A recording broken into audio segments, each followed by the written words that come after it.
भाभी मैं किचन में जाके चाय बना ही रही थी, तो बताइए आप लोग कुछ खाएंगे नाश्ते में? तो मैं आपके लिए वही बना देती हूँ, है ना? फिर खाना भी तो बनाना है ना मुझे।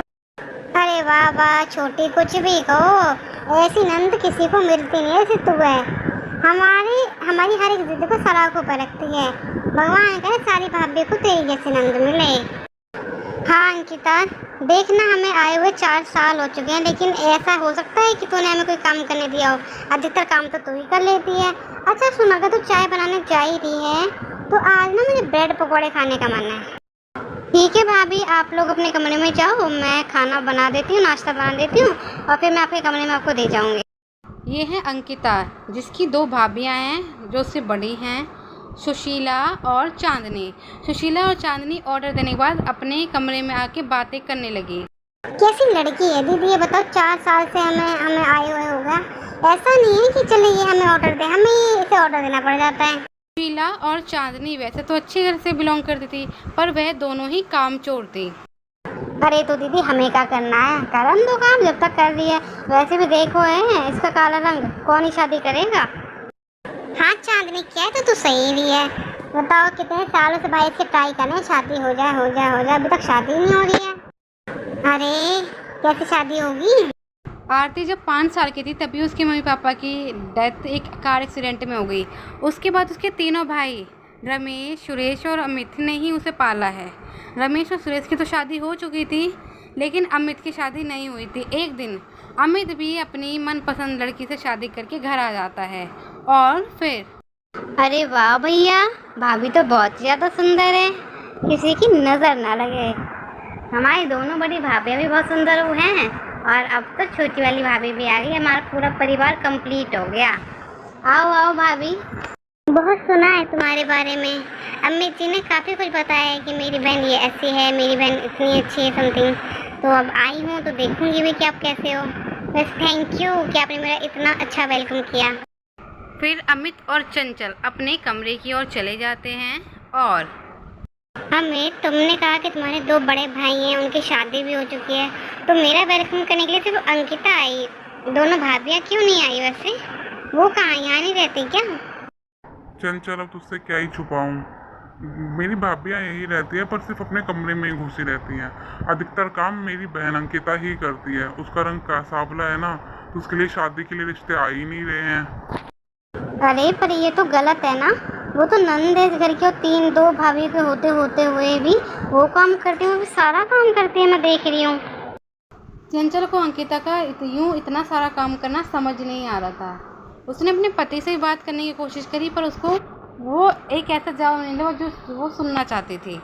अगले दिन जब उसकी यानी कि चंचल की पहली रसोई थी, रसोई होने से पहले ही अंकिता रसोई में पहुंच गई और खुद से बातें करते हुए बोलती है, ओहो, आज तो नई भाभी आई हैं। आज उनके लिए इतना चटपटा मजेदार सा नाश्ता बनाती हूँ, खा के उनको मज़ा ही आ जाएगा। और दोनों भाभीयों के लिए बना देती हूँ। अच्छा, आज मैं सुबह जल्दी ही जग गई। अंकिता पिछले 3 साल से अपनी भाभीयों के लिए काम कर रही थी।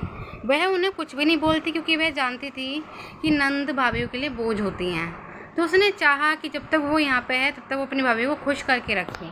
थोड़ी देर में उसकी दोनों भाभियाँ यानी कि सुशीला और चांदनी भी रसोई में आ जाती हैं उसे सुबह के नाश्ते का ऑर्डर देने के लिए। अरे भाभी, आप दोनों यहाँ पे? आप मुझे कमरे से आवाज़ लगा देते कि आपके लिए क्या बनाना है, मैं बना देती। आपको यहाँ पे आने की क्या ज़रूरत है? अब फालतू में परेशान हुए। अच्छा चलो, आई गए तो बताओ मैं आपके लिए क्या बना दूँ? वैसे नई भाभी भी आई हैं। ओहो, तो देवरानी जी माई आई गई। तो ठीक है, तो ऐसा कर, आलू के पराठे, दही और चाय, नहीं चाय रहने दे, आलू के पराठे और दही कर दे, मज़ा आ जाएगा तीनों खा के। बाकी फिर खाने के बाद हम नई दुल्हन से मिल लेंगे। हाँ दीदी, कह तो बिल्कुल सही रही हो हैं। आज मिल ही लेते हैं, मैंने देवरानी से भी कल की आई हुई हैं। अंकिता को नाश्ते का ऑर्डर देके वे लोग निपटते ही हैं कि तभी वहाँ पर उसकी सबसे छोटी भाभी यानी कि चंचल भी आ जाती है, जो भाभीयों को ऑर्डर से सुन लेती है, पर वह उस समय पर उनसे कुछ नहीं बोलती। लेकिन जब वह लोग चले जाते हैं तब वो किचन में आके बोलती है, अरे चंचल भाभी, आप यहाँ पे क्या कर रहे हो? अरे आप अपने आराम कमरे में जाके बैठो। अच्छा, मैंने ना भाभी से पूछा है, बड़ी भाभी से, तो वो कह रही हैं कि आलू का पराठा दही, तो वही बनाती थी। अरे पर तुम क्यों बनाओगी अंकिता, तुम इस घर की नंद हो, इकलौती बेटी हो, हम तीनों के होते हुए तुम काम क्यों करोगी? क्या हो गया भाभी, मैं पिछले 3 साल से तो काम कर ही रही हूँ और भी कर लूँगी। देखो अब जब तक मेरी शादी नहीं हो जाती तो मुझे ऐसे रहना है ना। अब मैं अब किसी से बोल भी नहीं सकती ना, मुझे भैया से ये बात बोलनी है। वो मेरी वजह से वैसे ही परेशान रहते हैं कि शादी शादी। उस दिन तो अंकिता और चंचल अपने मन की एक दूसरे को बोल देती हैं, लेकिन चंचल एक दिन, अरे क्या तुम दोनों खुसर फुसर कर रही हो? पिछले आधे घंटे से देख रही हो नाश्ता ही नहीं है घर में। चंचल तुम नई आई हो तो शायद तुम्हें घर के रूल्स रेगुलेशन नहीं पता होंगे। पहली बात, मेरे सर में हो रहा है बहुत दर्द, ठीक है? तो अंकिता तुम मेरे लिए चाय बनाओ, पराठा तुम। और चंचल तुम अब किचन में आए गई हो तो तुम ऐसा करो कि आलू के पराठे तुम ही बना दो, है ना। उस दिन अपनी भाभीयों के मुंह से ये बातें सुनकर उनका टोन समझ के चंचल इसे कोई समझ में आ जाता है कि उसकी भाभीयों का नेचर कैसा है, और वो ये समझ जाती है कि उसे अब क्या करना चाहिए, क्योंकि उन्होंने अंकिता को बिल्कुल ही पागल बना रखा है। अंकिता कुछ सोचने समझने की स्थिति में नहीं है, और अब वह लोग चाहते हैं कि चंचल भी बिल्कुल उन्हीं की तरह हो जाए, पर चंचल ऐसे सोच की नहीं थी।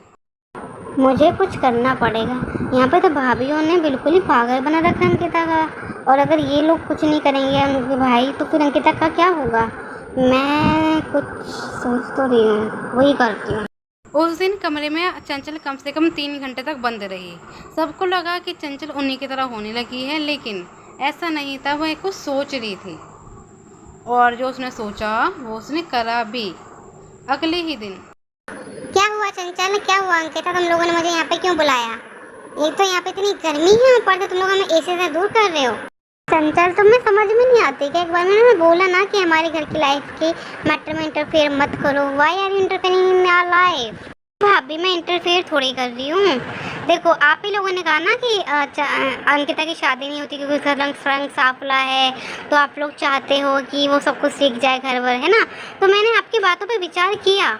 क्या हुआ चंचल भाभी, कोई बात है क्या? आप मुझसे छुपा रहे हो? बोलो आपने मेरे बारे में क्या सुना है? अरे भगवान, अब बोल भी ले भाई, तूने क्या सोचा है? क्या मिसाइल गिराने वाली है क्या हम लोगों पे?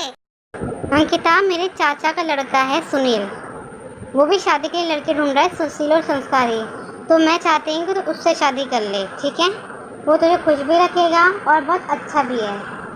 मैं उसे बचपन से जानती हूँ, तो तू चिंता मत कर, और तुझे अब यहाँ की चिंता करने की भी ज़रूरत नहीं है। चंचल ने जैसे ही अपनी नंद को ये बात बोली, वैसे उसके दोनों जेठानियों के मुंह बन गए कि जो काम आज तक हम नहीं कर पाए वो उसने कर दिया 2 दिन में आके। और अब उनके पास बोलने के लिए कुछ भी नहीं था, तो वह लोग चुप ही खड़ी रही वहाँ पे।